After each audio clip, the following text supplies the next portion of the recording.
Are you a dental professional feeling overwhelmed by the demands of your workload and stress in the workplace? Are you feeling stuck, burned out, and undervalued? Have communication barriers and team conflicts weighed down your practice? Have you been searching for something that can help alleviate your burnout and unlock your true potential?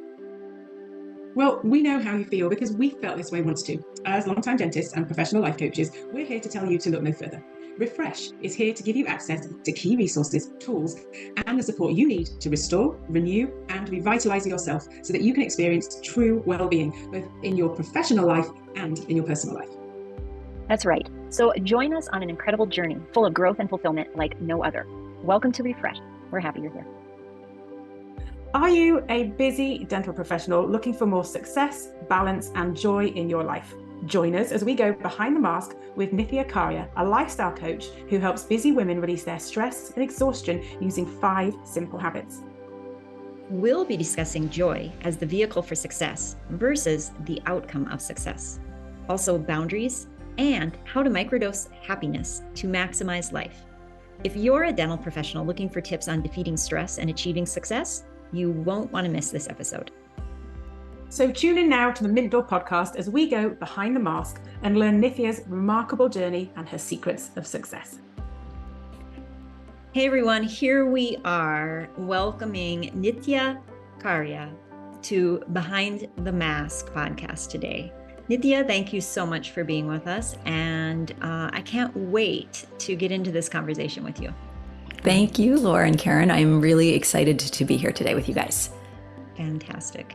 So we have a question for you that is something that we believe everybody does, and to different degrees. So we're curious, what insecurities have you hidden behind your professional mask in your life, and how has that impacted and shaped who you are today?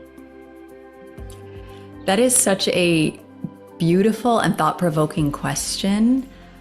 And to be honest, I have to say that I probably have a pretty broad answer because when I grew up, I kind of had the luxury of growing up around a lot of people, like a very loving environment.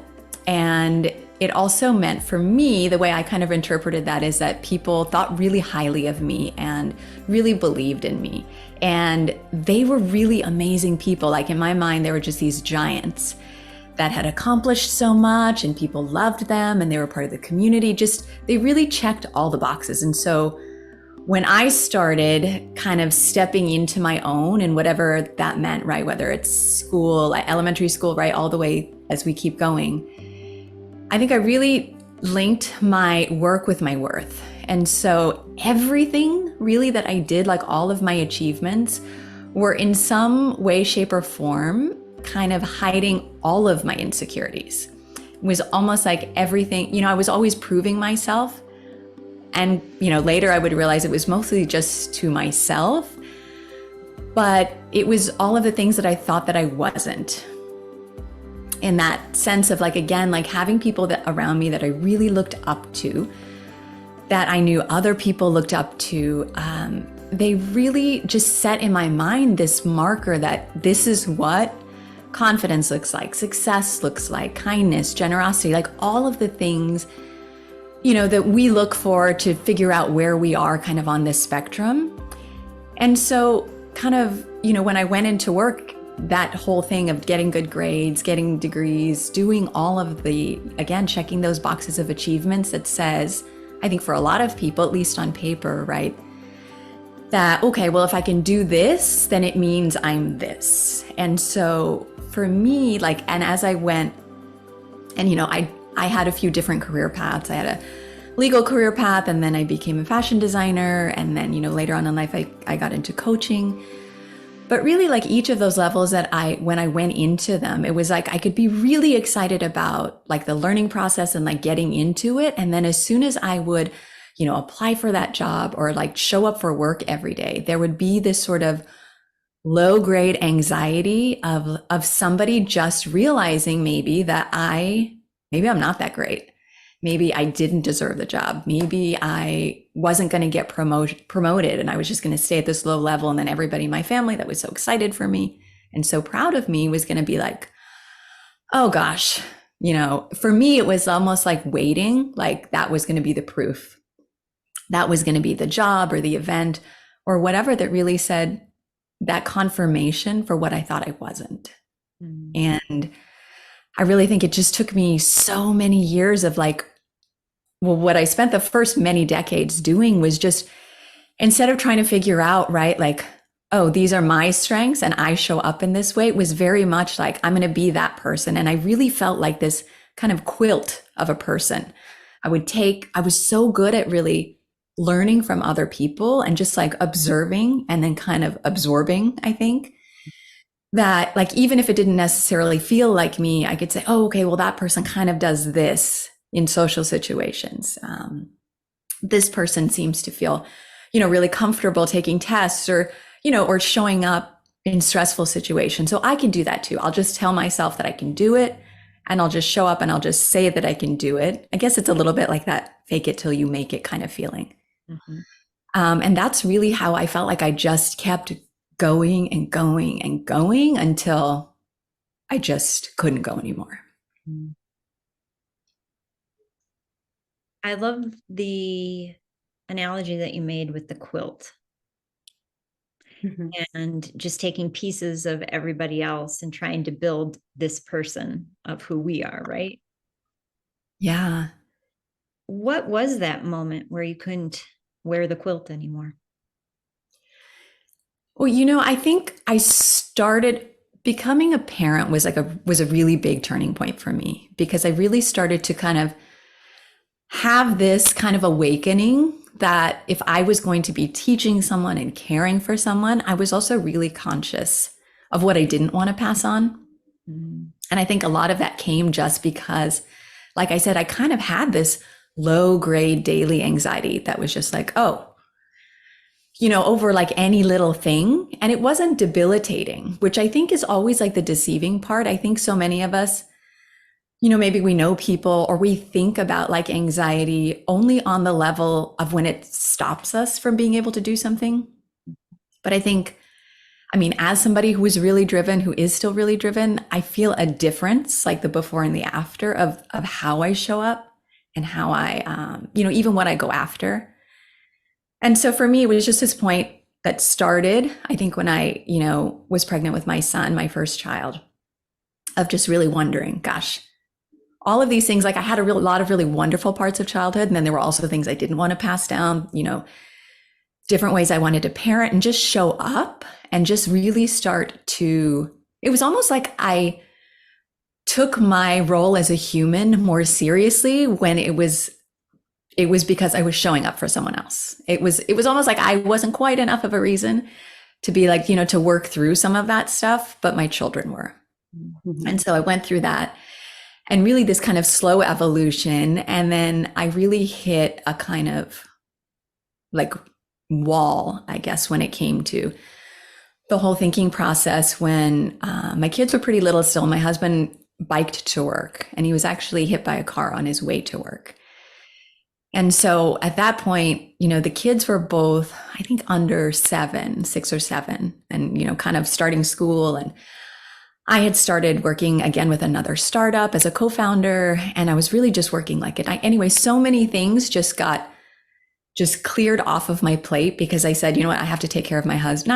I wanted to take care of my husband. And being this sort of driven kind of achiever in my head, I had a really particular way I was going to do it, right?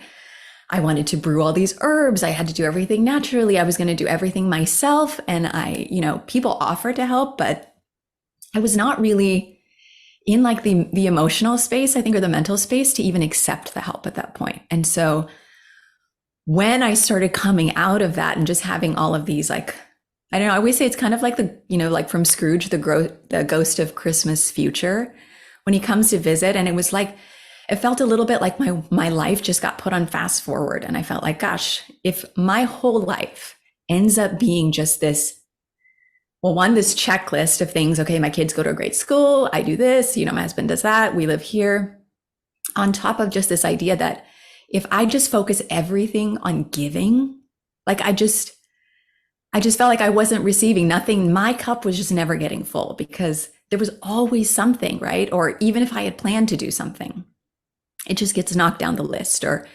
even the way we do things. I always think about, like, I have long hair. I don't get it done that often. But I always, I just started to rethink things like I'm squeezing my haircut in.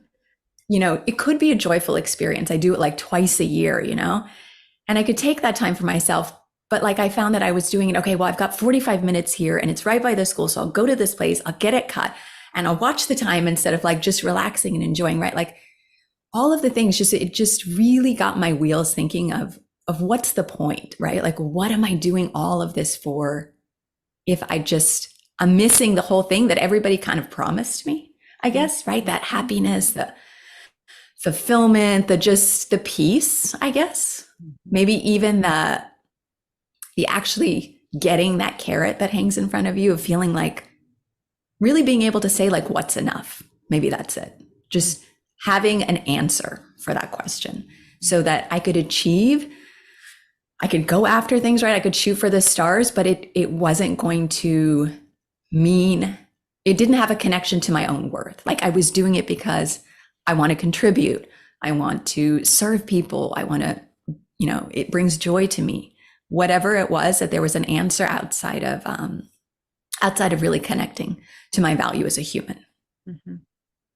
I'm, and sure Laura is, just listening to you talk, blown away by the amount of work that you have obviously done on yourself to understand this to the degree that you do and to be able to talk so eloquently about it. And I'm thinking about everything that you've learned about yourself over this period of time.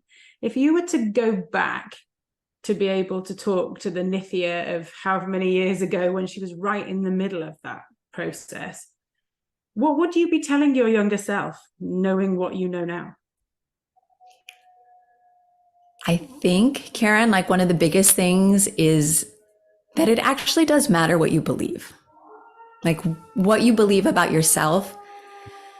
Because, and thank you for the immense compliment. I have done a lot of work just on myself and personal development wise. Like that has been like the biggest gift for me. And again, I did so much of it because I wanted to be the best parent I could be.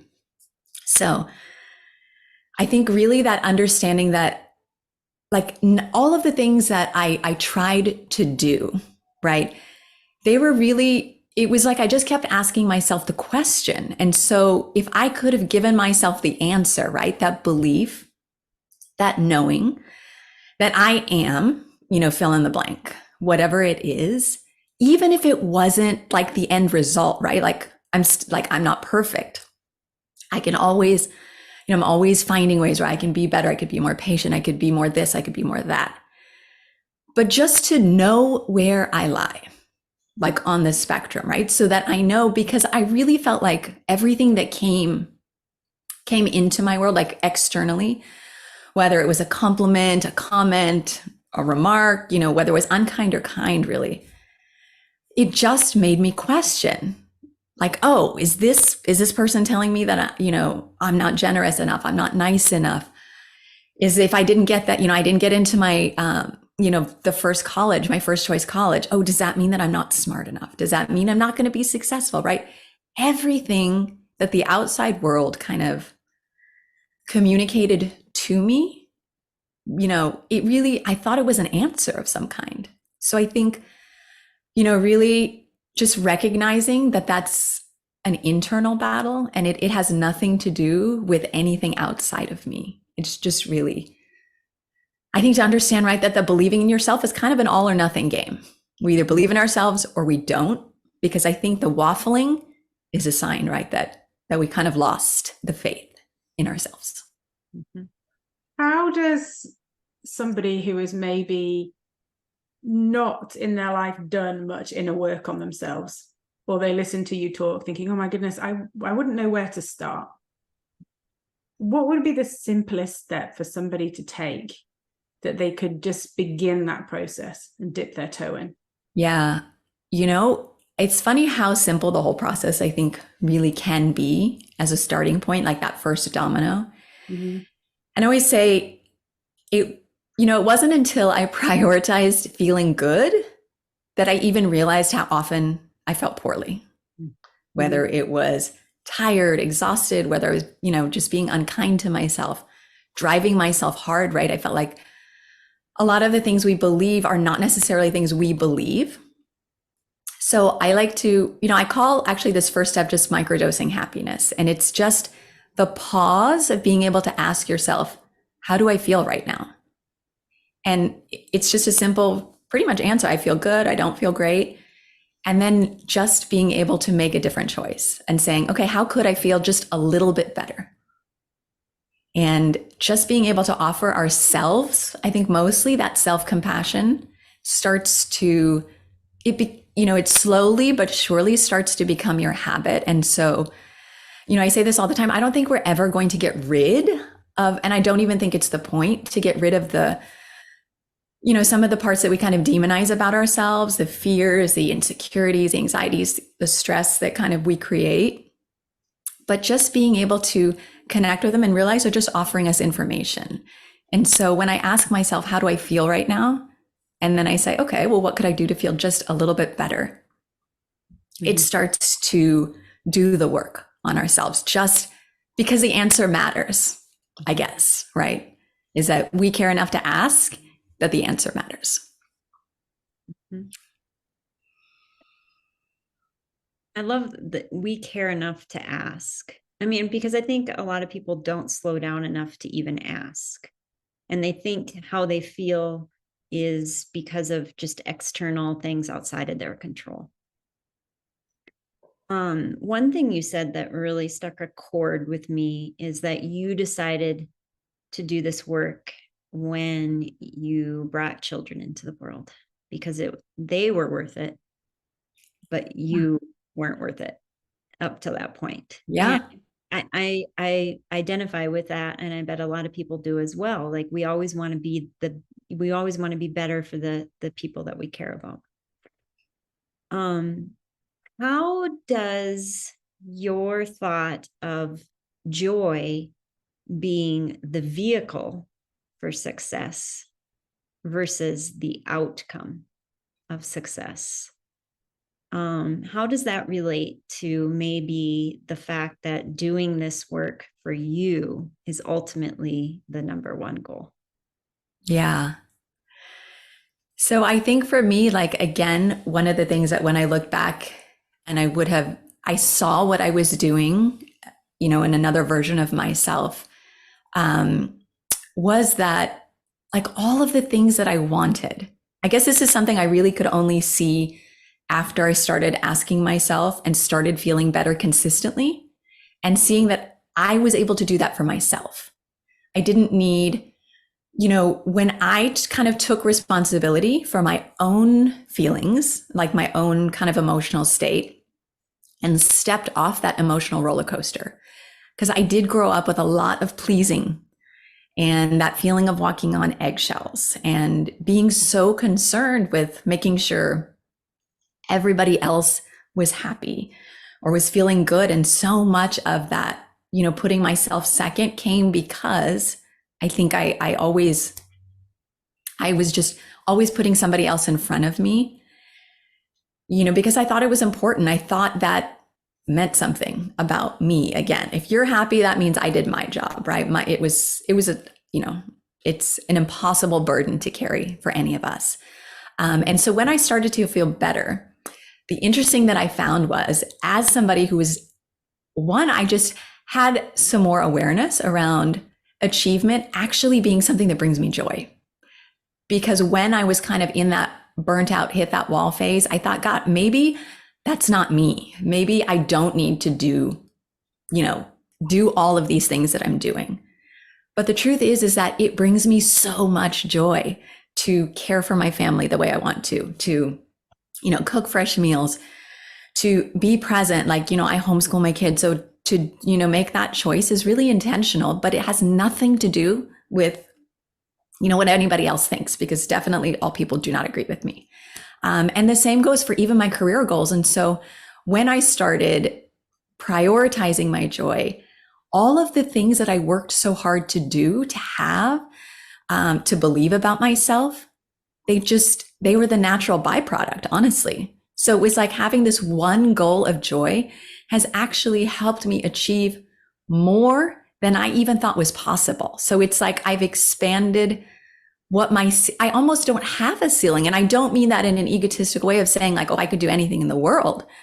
But I do mean that in the sense that if I genuinely wanted to go after something and I was willing to invest in it and put in the work, I really feel like, why not? Right? Whereas I felt like, why me maybe before, or something like that, right? That says, oh, well, who am I to? I now just have such a different perspective on what I see as possible. And so that's like my biggest, thing about just when you keep this one target of joy as your focus and prioritize it. I'm not saying you don't do any of the other work, but when you add this in as a value, then, the other stuff really falls into place. Like, you feel more confident, you feel more capable. There's definitely a lot less stress and anxiety, and you're showing up differently. And so you start to kind of see this ripple effect around you, right? You keep thinking, I think, as achievers and as really, again, like when you just feel this drive behind you, this push feeling, you tend to want to do that to other people, whether that, and you think that controlling is a sense of control, but really what it is just like, oh my gosh, it's just an enormous amount of stress. As if I don't manage everything around me, it's going to fall apart. Mm-hmm. And then there's no joy in it, right? And even for the people in your life, that's, whether you're a leader in an organization, or you're a parent, or just you just have a partner in life, I think we all get to have so much more fulfillment and peace from this process of evolution than we believe. We keep thinking we need to be perfect, but it's so gratifying just to see yourself evolve. Mm-hmm.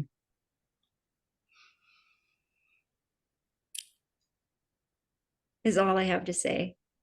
This has been so enlightening. And I would like to just offer you the most sincerest gratitude for being open and vulnerable and honest with us about your journey and how you got to where you are, because it's hearing that there is light at the end of those tunnels from other people that can really help someone who's at the beginning of that tunnel. Yeah, no, thank you both for doing this, because I think, again, the questions you ask are so powerful, because for me, I know that so many of the insecurities that I had were also things that I hid because I assumed that everybody else had it figured out, or nobody else had these kind of issues, certainly not as an adult or as a mother, as a whatever business owner.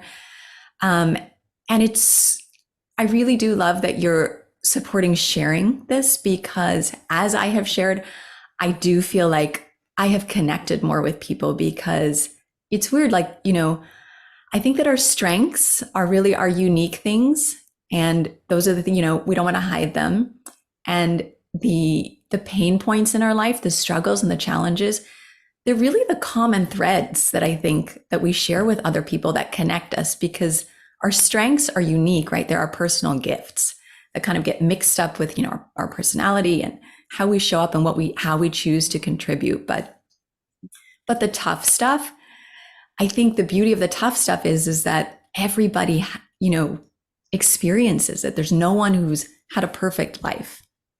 So, never be afraid, I think, to share. And it's taken me a long time to get to this place, but it's so powerful to just be imperfect and to realize that it doesn't make us anything but human, right? So there's nothing to lose. Oh, it's powerful to be imperfect. I love that. Awesome. Well, you do some amazing work with women. You do private coaching and VIP days. Tell us a little bit about how someone could find you and potentially work with you or learn more about you. And also, I know you have a fun 3-part audio miniseries. So talk a little bit about that for us. Yeah. Okay. I would love to share the audio miniseries with your audience. It revolves around this concept that I call microdosing happiness, which is really the pause that leads to what I teach, which is really just joy as a success model through 5 simple habits. And it's, when we microdose happiness, it's really what allows us, like I was saying earlier, to do that choose again, to choose something that feels better. And what I have found just going through a lot of different types of development work is that I really appreciated an approach, which is why I, using my own personal experience as well as my professional work, combining it to really give you a sort of map, a kind of just, give you guardrails, because I think when we feel good, we know what we need to do. I don't think we need to worry so much about the details of, oh, this is how I ate today and this is whatever. But we start to, again, because we ask the question and because we care about the answer, how do I feel? Then I know, oh, I need to get some more sleep. Or maybe I'd like to spend more time at work. I'd like to spend more time at home. Whatever that looks like, joy gets to be kind of your unique path, your unique journey. So that is what that 3-part series is about. And yes, I do one-on-one coaching and VIP days, which is really kind of this concept I call like joy mapping. And it's this idea that, again, because we don't necessarily need to have all of the details. We don't need to get bogged down in I've got to chop my garlic so it's, airs out. My broccoli is healthier if I cut it 30 minutes before I cook it. I mean, the things I hear, people come in and really get worried about that block them is, it's pretty eye-opening, I guess, because the truth is we spend a lot of time thinking we need to do something to feel happier. And my work is really around releasing the blocks that we create. So it's going to flow without needing to do additional things. And once we're in that place, then we're going to have that momentum. So that's really the idea of joy mapping and what I work with clients, again, one-on-one, and in a sort of intensive experience to do. And then the private coaching as well. So that's all can be found on my website. Excellent.